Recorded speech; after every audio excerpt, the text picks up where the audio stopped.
სახელითა მამისათა და ძისათა და წმინდა სულისათა ჩვენთან არის ღმერთი. ლევანდეოს დღეს დამადაზმანო დიდი სამშაბათი ასე ქვია ამ დღეს და გითხარით კიდეც, როდესაც ჩვენი ბოლო საუბარი იყო, მოგვიხდა საუბარი ამ თემაზე, ბოლო კვირა გახლავთ მარხვაზე ბევრად უფრო აღმადებული დღეები და ამ დღეებს მარხვაც არ ქვია.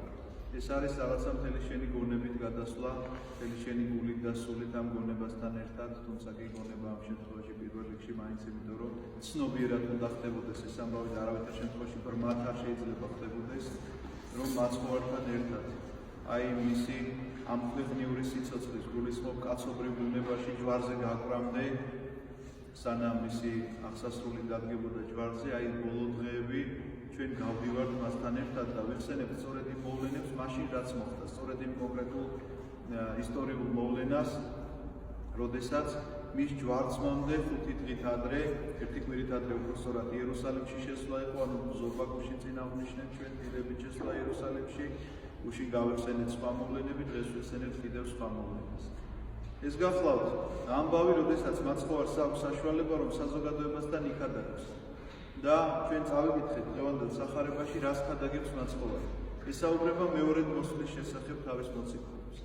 მეორედ მოსვლის შესახებ ესაუბრება და რამდენიმე იგავს უკვე.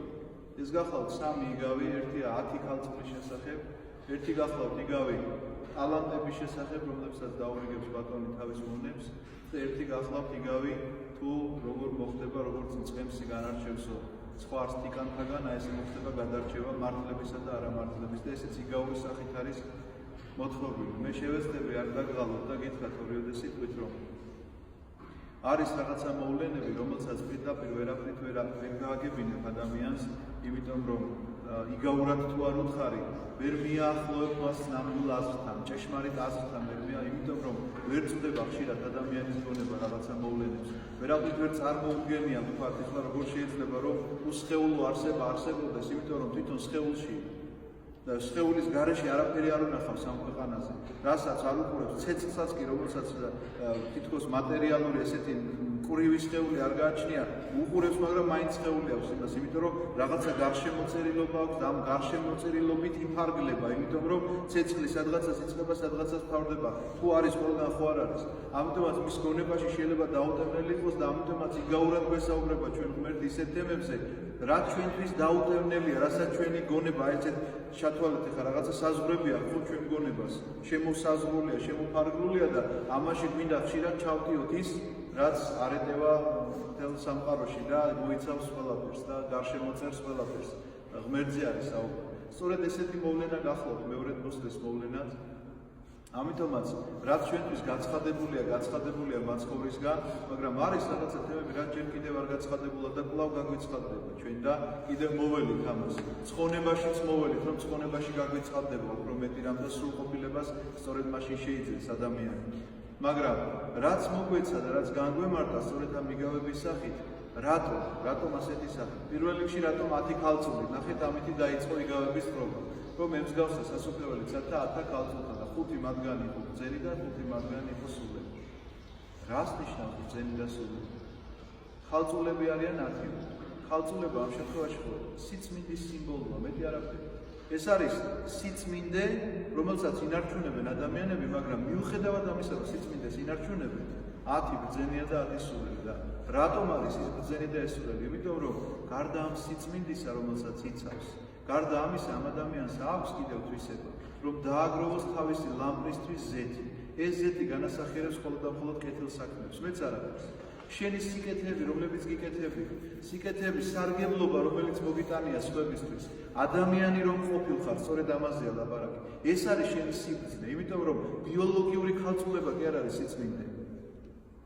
ბიოლოგიური ქალწულება არაფრით არ შემთხვევაში არ გადაწყვეტს ამას, სასופველში შევიდეს თუ არ შევიდეს ადამიანი, იმიტომ რომ 12 შვილის დედასაც შეიძლება ქალწული უწოდო ადამიანმა, იმიტომ რომ ბიოლოგიურად კი არ არის ქალწული, არამედ სულით არის ქალწული, რომ ასეთი სიკეთე მოუტანა, აღორძინდით, გამრავლდით, აავსეთ ქვეყანა, შეასრულა მან ეცნება და დაზარდა ეს შვილები და არის ესეთი დედა. არ არის ქალწულება მასთან? როგორ არ არის? როგორც სიწმინდე? არის, რა თქმა უნდა. არა ბიოლოგიურად, არამედ სულიერად. ამიტომაც მათი სიბრძნე და სისულელე სწორედ ამაშია, რომ სილელები არიან ისინი, ვინც ამ ზეთს არ აგროვებენ, იმიტომ რომ მეორედ მოსვლის ჟამს, როდესაც გათავდება ეს ზეთი, რა მდგომარეობა იქნება, იცით რომ ერთი უფალო შეგვიწყალე რო თქვასო, ადამიანმა შეიძლება ამითიც კი გადარჩესო. ამიტომაც სხვისთვის ვეღარავინ ვეღარ ილოცებს. მეორე მოსვლის დროს ისეთი განსაცდელი იქნება, ისეთი ჟამი იქნება, სხვას ვეღარ უშველი, ეს სულელი ქალწულები რო ეხვეწებიან, რომ მოგვეცით ცოტა თქვენი ზეთიო, ვერაო ვეუბნებიან, იმიტომ რომ თვითონაც კი თუ კი შეუძლიათ ეს რომ თქვან უფალო შეგვიწყალენ, გადარჩებიან ამით, მაგრამ სხვისთვის უკვე ვეღარაფერს ვეღარ გააკეთებენ. დადგება ასეთი მძიმე ჟამი. ჯერ არ დამდგა რა, ამიტომ გამოიყენეთ ეს დრო, ეს ჟამი.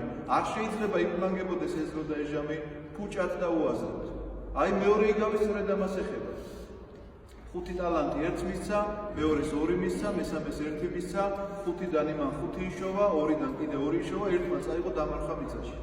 რას ნიშნავს მიწაში დამარხა? ნიჭი მოცემული ღვთისაგან შეიძლება მიწაში დამარხო. შეიძლება არ გამოიყენო. ჩვენ ამას მოვკითხავს აუცილებლად ღმერთი.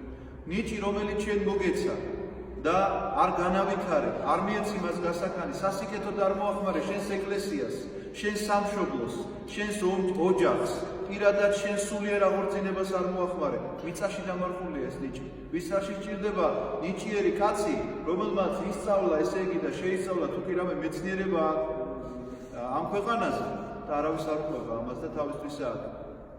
ხოლო მის გონებაში აქვს და ესე იგი დაწვება ერთღამესას და ვეღარ გაიღვიძებს და წაიღო ეს ყველაფერი, თუ რამე წაუკითხავს და თუ რამე სადღაცას ესე იგი უსწავლია. ამიტომაც ვიცოდეთ, ყველას რაღაცა ნიჭი აქვს მოცემული. აუცილებელი კი არ არის ადამიანი დოქტორი და პროფესორი იყოს. რაღაცის ნიჭი გაქვს მოცემული, რომელიც უნდა აკეთო. ღმერთმა რაღაცით დაგაჯილდოვა და უნდა იპოვო შენს თავში ეს ნიჭი. და არ უნდა ფლანგო უაზრო დრო, იმიტომ რომ ეს მოცემული დროც ნიჭი არის შენთვის. საშუალება არის იმისთვის, რომ ეს ნიჭი გამოავლინო და ამ ნიჭით ღმერთს ათნოეყოფოდე და ადამიანებისთვის სარგებელს იძლეოდე. და მაინც ყველაზე ვფიქრობ ისეთი განმარტება აი ამ მეორედ მოსვლის შესახებ, თუ როგორი იქნება მეორედ მოსვლა, მესამე იგავშია, რომელიც ასევე დღეს წავიკითხეთ, რომ როგორც გამოარჩევსო ცხვარსო თიკანთაგანო წყემსიო, ეს მართლა ადვილი გასარჩევი, ვისაც უნახავთ ცხვრის ფარა მომავალი, მაშინ ვიხდებით რომელია თიკანი და რომელი ცხვარი, იმიტომ რომ თიკანი აუცილებლად ხტუნახტუნით მოდის და ცხვარი ძალიან ნელად და მდორედ. ამიტომაც არის ესეთი შედარება გაკეთებული, რომ ცხვარს მარჯვნივ და ანუ ამ სერიოზულ ესე იგი საზოგადოებას ცხვარს ამ შემთხვევაში მარჯვნივ დააყენებს და თიკანებით რომ ხტუნავს, იმათ მარცხნივ დააყენებს და ეუბნება. რატომ თქვენ მარჯვნივ და რატომ თქვენ მარცხნივ? შიოდა და მაჭამეთ, წყუროდა და მასვით, შიშველი ვიყავი შემოსეთ, საპრობილეში ვიყავი მომინახულეთ, ავადმყოფი ვიყავი და მომიარეთ, უცხო ვიყავი და შემიწყნარეთ. სადმე თუ ნახავთ ისეთ ჩამონათვალს, რომელიც კაცისგან შეუძლებელია. რა არის შეუძლებელი? მითხარით შეერი რო ნახავ, პური რო გიჭირავს, ხელში ნახევარი რომ მოუტეხო შეუძლებელია. წყურვალს წყალი რომ მიაწოდო შეუძლებელია. არსად ისეთ რამეს სახარება არ გეტყვის, შენ რო თქვა რომ არა, ამას მე ვერ შევძლებ. რომელს ვერ შეძლებ აქედან, მითხარით? აი აქ რომ ეწეროს რომ რატომ არ წახვედი და 40 წელი უდაბნოში მარტომ რატო არ იცხოვე? შეიძლება თქვა რომ არა, მე ეს ამჯვარს მე ვერ ვიტვირთავ, გამორიცხულია. მე პირადად ვიცახი ჩემ თავზე. სად შემიძლია კაცო უდაბნოში კი არა ქალაქში მიჭირს. ამიტომაც მსგავსი და რატო მუხლებზე ამდენი ხანი არ იდექი თუ რატო თავს არ უთყავდი იქ და რატო არ შიმშილობდი და რატო არა, მსგავსი რამ არსად არ წერია. შიერს რომ ნახავ, პური რო გიჭირავს ხელში. ერთი ნაჭერი მასაც უნდა მისცე. და შიშველს თუ დაინახავ, ორი როცა გაქვს რაღაცა ერთი უნდა მისცე. ან თუ კი გაქვს იმის საშუალება რომ უყიდო უნდა უყიდო. ასევე წყურვალზე და ასევე ავადმყოფზე და ასევე პატიმარზე და ასევე უცხოზე, რომელიც უცხოობაში ადამიანი.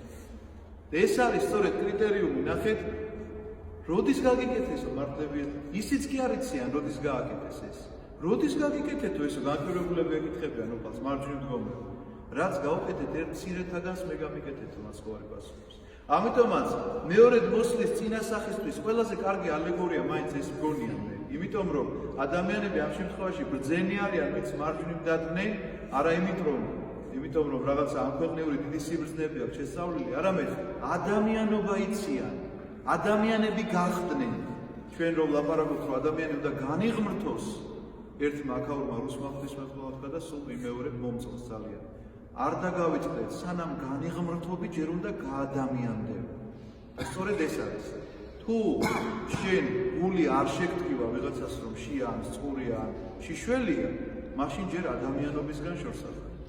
ამიტომ როგორც კი მიაღწევ ამ სიმაღლეს რომ გახდი ადამიანი, ამის შემდგომ უკვე უფალი დაგაყენებს ნამდვილად თავის მარჯვნივ, იმიტომ რომ ადამიანობის შემდგომ ომისაფეხური უკვე განღმრთობაა. პირდაპირ განღმრთობა არა, ჯერ ადამიანობა და მერე განღმრთობა. ამიტომაც დღევანდელი სახარების დასასრული ასეთი იყო, შეგახსენებთ, როდესაც ეს იგავები დაასრულა მაცხოვარმა, იქვე თქვა, 2 დღის შემდეგ იქნება ჩემი მნება. ასე რომ ეს კიდევ ერთი შეხსენება, რომ ჩვენ ვემზადებით ქრისტეს ვნებისთვის, ჩვენ ვემზადებით შემდგომ ქრისტეს აღდგომისთვის და ეს იქნება ის სიხარული, რომელიც სიხარულიც ანელებს ყველანაირ ტკივილს და შედარებულია ეს მშობიარე დედასთან, რომელიც ძალიან ძლიერ ტკივილებს განიცდის, მაგრამ როგორც კი ბავშვი დაიბადება, აბსოლუტურად ყველა ტკივილი ავიწყდება მას, როგორც კი თავის შვილს მიგვრია. ასე რომ ყველა ტკივილი ჩაივლის, ჯვარცმა წვიმ ველოდება, აი ეს მძიმე დღეები, მაგრამ აუცილებლად მოყვება ჯვარცმას აღდგომა და აღდგომის სიხარული გეხაროთ ყველას. ამინ. დაგლოცოთ ღმერთმა და გაგაცილებით.